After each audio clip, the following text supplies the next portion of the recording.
यंदाच्या 65व्या महाराष्ट्र दिनानिमित्त राष्ट्रवादी काँग्रेस पार्टीतर्फे आयोजित मंगल कलश यात्रेचं दिनांक 28 एप्रिल 2025 रोजी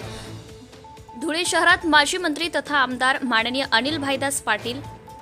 मंगल कलश यात्रेचे समन्वयक तथा प्रदेश सरचिटणीस माननीय रवींद्र पाटील, राष्ट्रवादी विद्यार्थी काँग्रेसचे प्रदेशाध्यक्ष माननीय प्रशांती कदम, जळगाव जिल्हाध्यक्ष माननीय संजय पवार, नंदुरबार जिल्हाध्यक्ष माननीय अभिजित मोरे, उत्तर महाराष्ट्र युवती अध्यक्ष अभिलाषाताई रोकडे, प्रसाद सोनवणे, भूपेश भाऊ पाटील यांच्या उपस्थितीत आगमन झाले।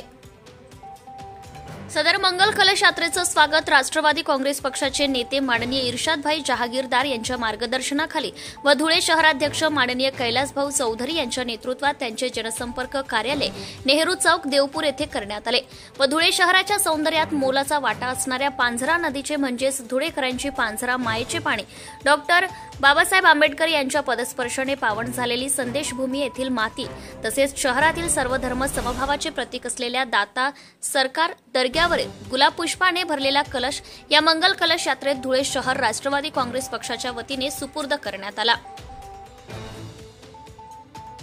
यावेळी उपस्थित शहराध्यक्ष कैलासभाऊ चौधरी, महिला शहराध्यक्ष जयाताई साळुंखे, कार्याध्यक्ष रवींद्र आप्पा आघाव, कार्याध्यक्ष जावेद दादा बिल्डर, सामाजिक न्याय विभाग प्रदेश सरचिटणीस महेंद्र दादा शिरसाट, सामाजिक न्याय शहराध्यक्ष आनंदभाऊ सैंदाणे, ओबीसी सेल शहराध्यक्ष ज्ञानेश्वर भाऊ माळी, युवक शहराध्यक्ष तेजस रणसिंग, रईस काझी, प्रकाश भाऊ चौधरी, पैत ज्ञानेश्वर भाऊ माळी, भोलादादा सगरे, राज चौधरी, जयेश पाटील, राहुल पोळ, अभिजित देवरे, गणेश धुळेकर, रोहन पोळ, विशाल वानखेडे, मनीष चौधरी, विक्की काकड, वकील अन्सारी तसेच महिलांमध्ये रंजना निकुंभे, योजना हिरे, संगीता बोरसे आदी पदाधिकारी व कार्यकर्ते मोठ्या संख्येने उपस्थित होते। Subscribe now and press the bell icon. Never miss an update.